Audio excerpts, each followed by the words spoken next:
Welcome to another episode of My Weird Prompts, an AI-generated podcast featuring the random prompts of Daniel Rosehill as answered by a revolving cast of friendly AI characters. Join us for deep dives into AI, technology, and whatever other random thing Daniel finds fascinating today. Subscribe on Spotify or your favorite podcatcher. Now, today's episode. This episode was generated using artificial intelligence. Please verify facts. Hey, Herman and Corn. So, growing up, one of the nicknames my mother had for me, I'm sure she meant it very well, was the absent-minded professor. We've all probably known an absent-minded professor, or if you're listening to this, you might be one yourself. I love intellectual challenges, and I love my specific interests. I have very niche interests within the world of technology, and I love AI because it kind of provides a great way to gather information about things that are of interest to me. Sometimes topics that might seem really complicated to other people, much as certain topics that I have no interest in, seem incredibly complicated to me. But the paradox of the absent-minded professor is often that while we can grasp things like computer science and AI engineering, making the bed can be extraordinarily difficult. I think that is often misinterpreted by others as laziness. We just couldn't be bothered to make the bed. But sometimes we have a certain part of our brain that just really doesn't handle that physical directions well. I would say anything involving procedures like putting a bed on, corners, stretching, I don't know. I find it really hard. I've mentioned in many podcasts having ADHD, and I mentioned that in this episode because I think it's very relevant, because many people who do have ADHD exhibit this kind of strange feature of their personality, whereby you think that if someone could grasp something that is complicated, they'd grasp something that is easy. But I think my retort to that would be that really oversimplifies intelligence. My intelligence might be within a few areas. That's a type of intelligence. It doesn't mean that I'm intelligent across the board. I think that we tend to use certain forms of intelligence as proxies for overall intelligence. By this, if our hallmark doing chores and housework and being really good at that kind of stuff, I'm a dummy, an absolute dummy. But it's a certain type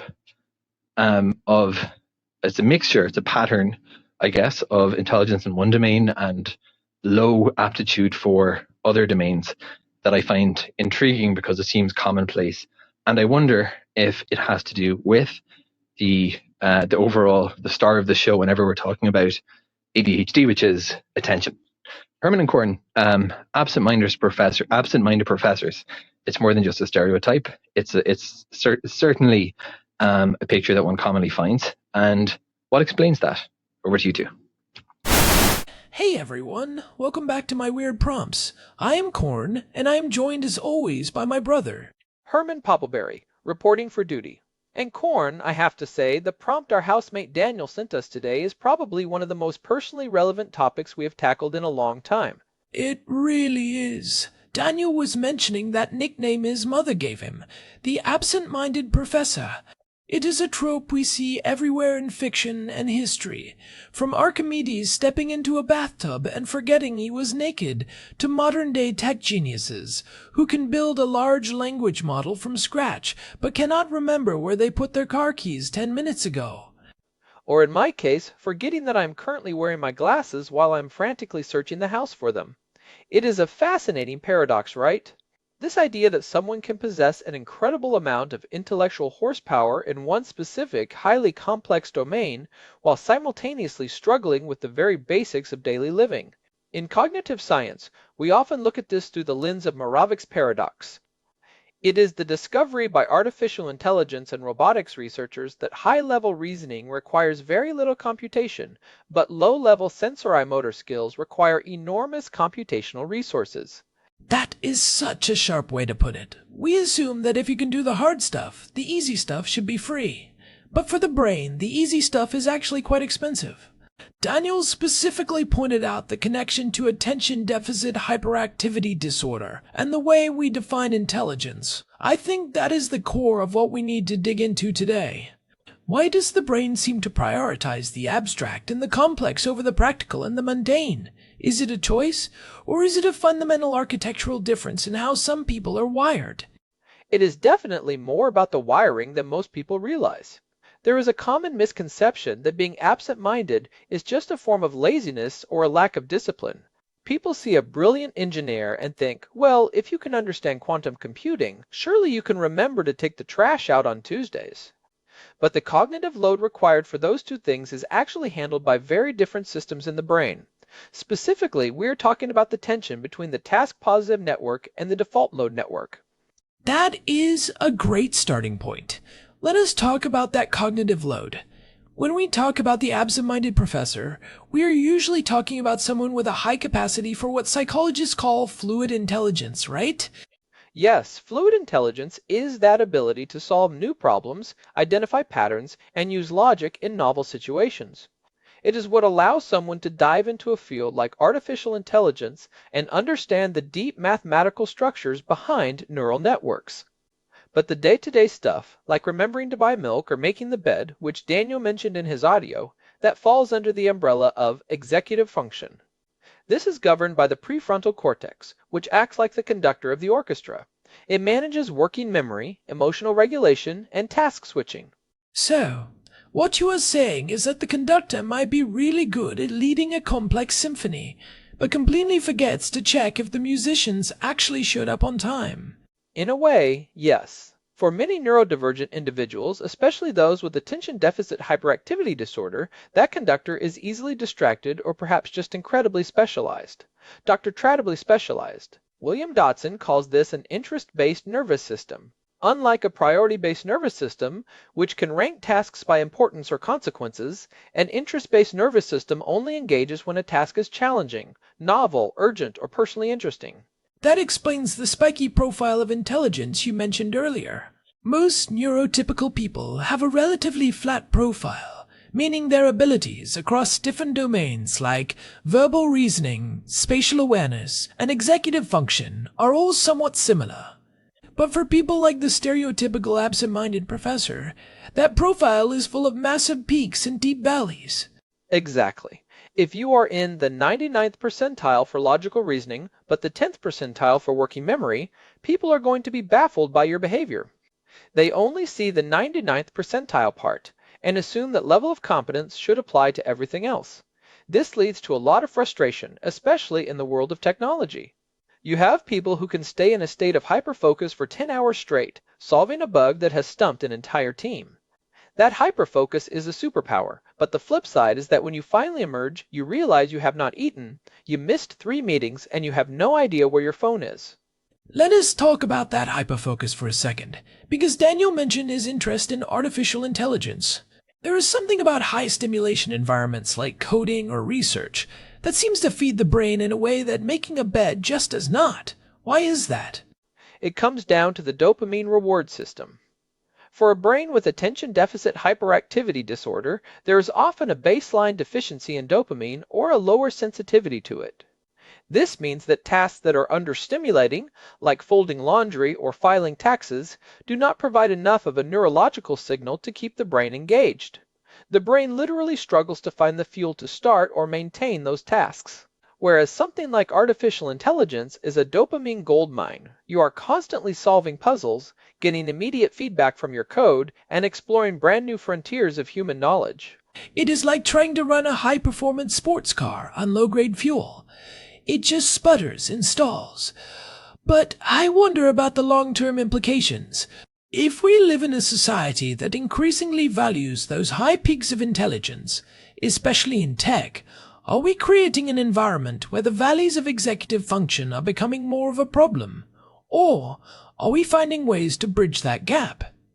That is the big question. Historically, the absent-minded professor often had a support system, whether it was a spouse or an assistant who handled the logistics of their life. But today, we are all expected to be our own personal assistants. We have to manage our own calendars, our own health, our own finances, and our own digital footprints. For someone with a spiky profile, that is an incredible amount of friction. It is like being a brilliant architect who is forced to also be the plumber, the electrician, and the accountant for every building they design. I want to go back to something Daniel said about making the bed. He mentioned that it feels extraordinarily difficult, almost like the brain does not handle those physical directions well. Is there a spatial or motor component to this too? There can be. There is a condition called dyspraxia or developmental coordination disorder, which often overlaps with attention deficit hyperactivity disorder and autism. It affects how the brain plans and processes motor tasks. So, something like tucking in the corners of a bedsheet, which seems simple to most, requires a complex sequence of spatial awareness and fine motor control. If your brain is already struggling with executive function and task sequencing, that simple chore can feel like trying to solve a Rubik's Cube while wearing oven mitts. That is a vivid analogy. It is like the difference between a computer running a dedicated hardware chip for a specific task versus trying to emulate that task in software. The hardware chip is fast and efficient, while the software emulation takes up all the central processing unit's power and runs much slower. That is exactly how it feels. And when you are already using most of your processing power to think about the ethics of artificial intelligence or the future of decentralized finance, you just do not have the cycles left for the bedsheets. So the first step is self-compassion. Once you realize that your brain is not broken, it is just specialized, you can stop blaming yourself. We need to move away from the idea that there is one right way to be an adult. That is the practical side. But what about the social side? The absent-minded professor is often a figure of fun, but in real life, it can lead to a lot of social friction. Friends and family might feel neglected or frustrated by the perceived lack of effort. That is the hardest part. Relationships require a certain amount of executive function. You have to remember birthdays. You have to be on time for dinner. You have to listen and engage. When someone is constantly distracted, it can feel personal. But if we understand it as a cognitive limitation rather than a character flaw, that changes the dynamic. It becomes something that the two people can work on together. It is about building external structures to support the internal valleys. I think this also ties into the way we educate people. Our school systems are largely designed for people with flat cognitive profiles. They reward being pretty good at everything. If you are a kid who is a math genius but cannot keep your locker organized, you are often labeled as a problem student or told you are not living up to your potential. Oh, do not get me started on the whole living up to your potential line. That has been used to beat down neurodivergent kids for decades. What it usually means is you are smart enough that you should be able to hide your struggles and act like everyone else. But that masking takes an incredible amount of energy. It is what leads to burnout. We should be encouraging kids to lean into their peaks while providing the tools to manage their valleys. It is interesting to think about how this applies to the field of artificial intelligence itself. In a way, we are building machines that are the ultimate absent-minded professors. They can process vast amounts of data and find patterns that no human could ever see, but they have no common sense. They do not know that you should not put a toaster in a bathtub. That is a brilliant point, Corn. We are essentially creating silicon versions of the spiky profile. Large language models are incredibly deep in their linguistic and logical capabilities, but they lack the embodied, practical intelligence that comes from living in the physical world. They can write a poem about a sunset, but they have no idea what a sunset actually feels like. And just like we have to build guardrails and specific interfaces for artificial intelligence to make it useful in the real world, we have to do the same for our own brains. So, Herman, what are some of the actual mechanisms that can help? If someone is listening to this and nodding along, what can they do? Well, the first thing is to lean into the technology we have. I use my phone for everything. If it is not in my calendar with 3 different alerts, it does not exist. I use task management apps that break down big projects into tiny, manageable steps. This reduces the cognitive load of trying to figure out where to start. Also, the point of use principle is key. If I need to remember to take a pill in the morning, the bottle has to be sitting right next to the coffee maker. Visual cues are essential. And I think there is also something to be said for the body doubling technique. It is just the act of having someone else in the room while you are doing a task you find difficult. Their presence provides a sort of social grounding that keeps your brain from wandering off. Exactly. And honestly, just talking about it helps. acknowledging the struggle and laughing about the absurdity of it all, like Daniel's mom calling him the absent-minded professor. It turns a source of shame into a shared joke.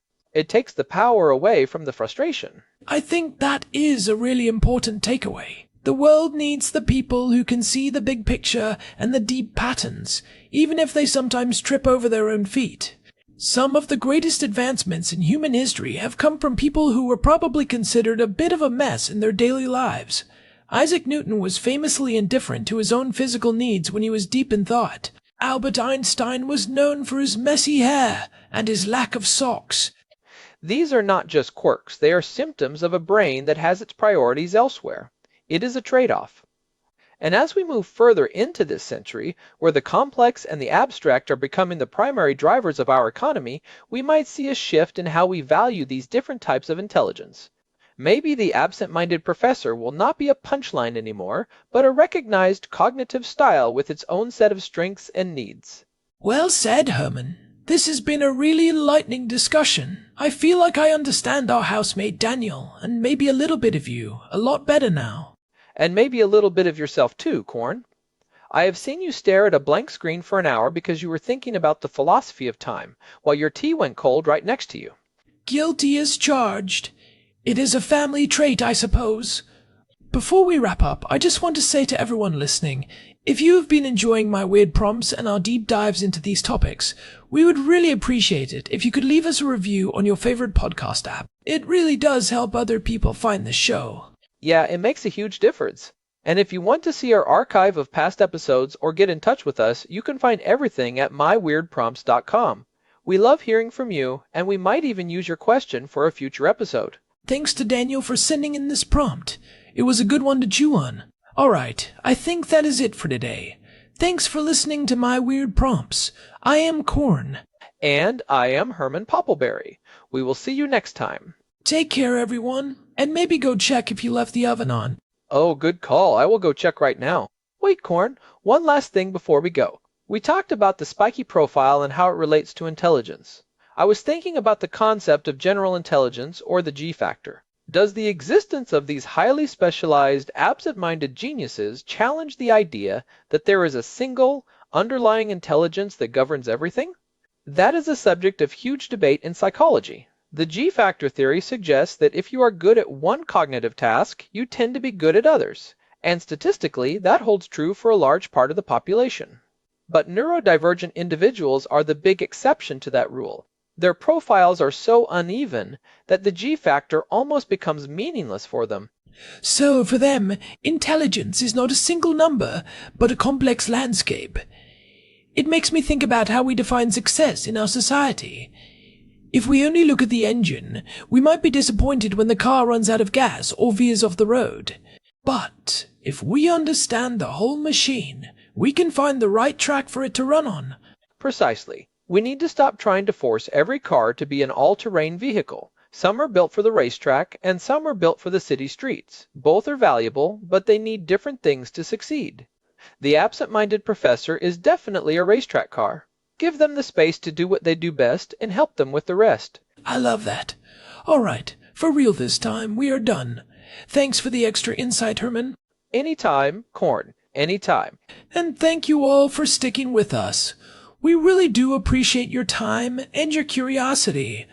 Until next time, this is My Weird Prompts. Goodbye. This episode was generated using Gemini Flash 3. Text-to-speech engine was Chatterbox Turbo.